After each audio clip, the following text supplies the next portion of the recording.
Morning बच्चों, welcome to Alex international online tutorial. और आज देखेंगे पर्यावरण, जो कि ज्योग्राफी के प्रथम अध्याय है कक्षा 7 की पुस्तक की। तो बच्चों, सबसे पहले पर्यावरण क्या है, इसको समझने के लिए आपको सबसे पहले कुछ उदाहरण का सहारा लेना पड़ेगा, है ना। ऐसे तो पर्यावरण जीवन का मूल आधार है। जीवन का क्या है बच्चे? तो मूल आधार है। मूल आधार है, बात समझ रहे हैं? मूल आधार है। किंतु इसको आप समझेंगे कैसे कि पर्यावरण आपके जीवन का मूल आधार है? इस बात को समझिए। तो सांस लेने के लिए हवा की जरूरत होती है। सांस लेने के लिए किसकी जरूरत होती है बच्चे? हवा की जरूरत होती है। भूमि रहने के लिए जरूरत होती है, भोजन प्रदान करती है। तो बच्चे, ये अपने आसपास आप जो कुछ भी देखते हैं, है ना, आपके आसपास बच्चे, आपके आसपास जो कुछ भी उपस्थित है, आपके सराउंडिंग में जो कुछ भी उपस्थित है, जो कुछ आप अपने आसपास में देखते हैं, ये सारी वस्तुएं मिलकर के क्या बनाती है? तो पर्यावरण बनाती है। बात समझ में आई? जैसे हम बात कर लेते हैं पर्वत की, हम बात कर लेते हैं पर्वत की, हम बात कर लेते हैं पठार की, हम बात कर लेते हैं मैदान की। ये सब आपस में मिलकर के क्या बनाते हैं बच्चे? तो यही सब आपस में मिलकर के पर्यावरण का निर्माण करते हैं। ठीक है, अब देखिए इसके आगे बात करते हैं। इसके आगे हम क्या देखेंगे कि इसको हम ये डिफाइन कैसे करेंगे, इसको हम इस पर्यावरण को डिफाइन कैसे करेंगे? क्या इसका कोई समुचित एक डिफिनीशन हो सकता है? हाँ, हो सकता है। और इसका परिभाषा क्या होगा? तो इसके उत्तर में लिखेंगे। इसके उत्तर हो जाएंगे कि किसी भी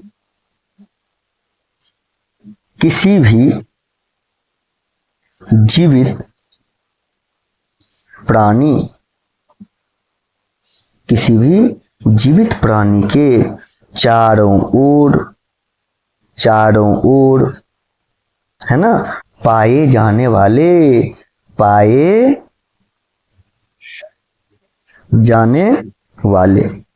कौन भैया? तो लोग, वस्तु, स्थान। बात समझ रहे हैं कि नहीं समझ रहे हैं? किसी भी जीवित प्राणी के चारों ओर, किसी भी जीवित प्राणी के चारों ओर पाए जाने वाले लोग, स्थान, वस्तुएं, है ना, वस्तुएं एवं प्रकृति को क्या कहते हैं बच्चे? तो पर्यावरण कहते हैं। पर्यावरण कहते हैं, है ना। इतनी बात तो समझ में आ गई होगी कि पर्यावरण को हम कैसे डिफाइन करते हैं, आखिर पर्यावरण होता क्या है। ठीक है, इसके आगे अब बात करेंगे कि पर्यावरण के घटक। पर्यावरण की अगर हम बात करें, तो पर्यावरण के घटक की अगर हम बात करें, तो पर्यावरण के घटक किसे कहेंगे? जैसे हम अगर यहाँ पे पर्यावरण लिखेंगे, तो ये पर्यावरण किन चीजों से मिलके बना हुआ है, ये तो पर्यावरण के घटक हो जाएंगे ना, है ना। मतलब ये जो पर्यावरण है, ये पर्यावरण किन चीजों से मिलके बना हुआ है, तो यही इसके क्या हो जाएंगे बच्चे? तो यही इसके घटक हो जाएंगे। तो हम यहाँ पे देखेंगे कि ये जो पर्यावरण है, यह कुछ प्राकृतिक एलिमेंट से बना हुआ है, तो हम इसको प्राकृतिक में बांट सकते हैं। कुछ मानव निर्मित से बना हुआ है, तो इसको हम मानव निर्मित बोल सकते हैं। और बात करें तो कुछ को हम मानव की श्रेणी में भी रखते हैं। तो सबसे पहले एक एक करके देखते हैं कि भैया ये प्राकृतिक कैसे होते हैं, ये मानव में क्या आते हैं, और ये मानव निर्मित क्या होते हैं। तो पहले तो एक एक करके इन तीनों बिंदुओं पर हम विचार करेंगे कि पर्यावरण के कौन कौन से ऐसे उदाहरण हैं जो प्राकृतिक पर्यावरण की श्रेणी में आते हैं। तो भैया अगर हम प्राकृतिक की बात करें, तो आप लोग जानते हैं कि अगर हम प्राकृतिक की बात करें तो तो हम प्राकृतिक में क्या बात करते हैं? तो हम प्राकृतिक में बात करते हैं वायुमंडल की अर्थात वायु की, हम बात करते हैं जलमंडल की अर्थात जल की, हम बात करते हैं स्थल मंडल की अर्थात स्थल की। तो ये जो वायु है, ये जो वायु है, ये जो जल है, ये जो जल है और ये जो स्थल है, ये सब हमारे प्राकृतिक पर्यावरण के ही तो उदाहरण हैं, है कि नहीं? ये जो वायु है, ये जो जल है, ये जो स्थल है, ये सब किसके उदाहरण हैं? प्राकृतिक पर्यावरण की अगर हम बात करेंगे तो प्राकृतिक पर्यावरण में हमने क्या देखा? हमने जल देखा, वायु देखा, स्थल देखा और हमने देखा कि पर्यावरण के ये सभी घटक जो हैं प्राकृतिक पर्यावरण का निर्माण करते हैं। अब हम चलेंगे कहाँ पे? तो अब हम चलेंगे दूसरी तरफ, जहाँ पे हम क्या देखेंगे? मानव निर्मित के उदाहरण देखेंगे। मानव निर्मित के उदाहरण में हम क्या देखेंगे? तो इमारतें देखेंगे, पार्क देखेंगे और क्या देखेंगे? पुल देखेंगे और क्या देखेंगे भैया? तो सड़क देखेंगे। अरे बच्चों, आपको तो पता है ना कि मानव क्या क्या निर्माण कर सकता है, और मानव जो चीज़ निर्माण कर सकता है, जिस किसी भी वस्तु का निर्माण कर सकता है या जिस किसी भी संसाधन का निर्माण कर सकता है, और अगर वो आवश्यकता की वस्तु है, अगर वो आवश्यकता की वस्तु है तो उसे ही तो मानव निर्मित बोलेंगे, है कि नहीं? चाहे वो इमारतें हों, पार्क हो, पुल हो, सड़क हो, तो ये सभी किसके उदाहरण हैं? ये सभी मानव निर्मित के ही तो उदाहरण हैं। बात समझ में आ रही है? अब हम मानव पर्यावरण की बात करते हैं। भैया मानव भी एक पर्यावरण है, हाँ, इसे मत भूलना। मानव भी क्या है? एक पर्यावरण है। पूछो कैसे? तो देखो, एक व्यक्ति हो, एक व्यक्ति की बात करें, चाहे हम एक परिवार की बात करें, हम एक परिवार की बात करें,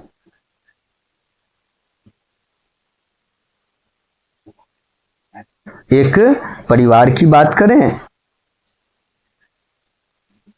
या फिर हम एक समुदाय की बात करें, हम एक समुदाय की बात करें, या फिर हम राजनैतिक स्थिति की बात करें, राजनैतिक स्थिति की बात करें, तो ये सभी तमाम उदाहरण जो हैं, ये सभी तमाम उदाहरण किसके हैं बच्चे? ये सभी तमाम उदाहरण मानव संसाधन के ही तो हैं, है कि नहीं? तो इस प्रकार हमने अभी क्या देखा? तो हमने अभी ये देखा कि कौन कौन से ऐसे उदाहरण हैं जो मानव निर्मित के अंतर्गत आते हैं, कौन कौन से ये मानव के अंदर आते हैं और कौन कौन से प्राकृतिक पर्यावरण के अंतर्गत आते हैं। कोई दिक्कत है? अब ये जो पर्यावरण है जिसकी हम बात कर रहे हैं, ये पर्यावरण में दो प्रकार की परिस्थितियां हैं। ध्यान से समझ। इसमें इस पर्यावरण में बच्चे, इस पर्यावरण में एक तो जीवीय परिस्थिति है और एक अजीवीय परिस्थिति है। एक अजीवीय परिस्थिति है ना? एक क्या है? तो अजीवीय परिस्थिति। अब ये जीवीय परिस्थिति क्या होता है, अजीवीय परिस्थिति क्या होता है? तो जो बायोटिक फैक्टर्स ऑफ एनवायरनमेंट होते हैं, जो जैविक घटक होते हैं, उनको हम क्या बोलते हैं? तो उनको हम बोलते हैं जीवीय घटक, है ना? उनको हम क्या बोलते हैं? तो उनको हम जीवीय घटक बोलते हैं, और जो नॉन लिविंग फैक्टर्स होते हैं उनको हम अजीवीय घटक बोलते हैं। ठीक है? तो बच्चों, ये जो जीवीय घटक हैं पर्यावरण के और ये जो अजीवीय घटक हैं, ये आपस में मिलकर और किसका निर्माण करते हैं? तो भैया पर्यावरण के निर्माण करते हैं। और इसी पर्यावरण में पहाड़ी तंत्र का संरचना करते हैं। तो ये पहाड़ी तंत्र क्या चीज होता है, आज ये देखेंगे। तो पहाड़ी तंत्र बोलते हैं कि ऐसी प्रणाली, वह तंत्र, ऐसा सिस्टम जिसमें समस्त जीवधारी, जिसमें समस्त जीवधारी, ऐसा प्रणाली जिसमें समस्त जीवधारी, है ना बच्चे? इसमें समस्त जीवधारी